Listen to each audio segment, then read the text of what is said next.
Tollywood star hero power star Pawan Kalyan గారి పుట్టినరోజు అంటే అభిమానులకి పండుగ రోజు. అందులోనూ ఏడాది వారికి మెమరబుల్. 10 ఏళ్ల పోరాటం ఫలించిన పవన్ కళ్యాణ్ గారి పిఠాపురం నుంచి ఎమ్మెల్యేగా గెలుపొంది ఆంధ్రప్రదేశ్ రాష్ట్ర అసెంబ్లీలో అడుగుపెట్టారు. తను గెలవడంతో పాటు పోటీ చేసిన 21 స్థానాలను గెలిచి భారత రాజకీయ చరిత్రలోనే అరుదైన ఘనతను సొంతం చేసుకున్నారు. ఈసారి ప్రభుత్వంలోనూ భాగమై డిప్యూటీ సీఎం తన మార్కు చూపిస్తున్నారు. అలా రాజకీయ నాయకుడిగా పవన్ కెరీర్లో 2024 చిరస్థాయిగా నిలిచిపోతోంది. జనసేనాని చారిత్రక విజయం తర్వాత వస్తున్న తొలి పుట్టినరోజు కావడంతో దీన్ని గ్రాండ్గా సెలబ్రేట్ చేస్తున్నారు అభిమానులు. ఇకదలా ఉండగా పవర్ స్టార్ పవన్ కళ్యాణ్ గారి పుట్టినరోజు కానుకగా థియేటర్లో ఈరోజు గబ్బర్ సింగ్ రిలీజ్ అయిన విషయం మనకందరికీ తెలిసిందే. ఇకపోతే గబ్బర్ సింగ్ సినిమా చూడడానికి అభిమానులు పోటెత్తుతున్నారు థియేటర్లకి.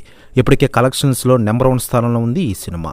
ఇక ఇండియన్ రికార్డులు గబ్బర్ సింగ్ దెబ్బకి అల్లకల్లోలం చేసిందట పవన్ కళ్యాణ్ గారు. ఆల్ టైమ్ రికార్డులు బద్దలు కొట్టేశారట. ప్రెస్ న్యూస్ కూడా తెగ వైరల్ అవుతోంది తెలుగు ఇండస్ట్రీలో. ఇకపోతే పవన్ కళ్యాణ్ గారి పుట్టినరోజు సందర్భంగా ఇప్పటికే బండ గణేష్ ఈ సినిమాని రిలీజ్ చేసిన విషయం విదితమే. ఇకపోతే డేట్కు ముందే అడ్వాన్స్ బుకింగ్లో గబ్బర్ సింగ్ కలెక్షన్లో కొల్లగొట్టిన విషయం మనకందరికీ తెలిసిందే. ఇప్పటికే ప్రీ సేల్స్ ద్వారా వరల్డ్ వైడ్గా 3 కోట్ల పైగా వసూలు రాబట్టారు పవన్ కళ్యాణ్ గారు. ఇక మొదటి రోజు ఎంత కలెక్షన్స్ రాబట్టిందో చూడాలి.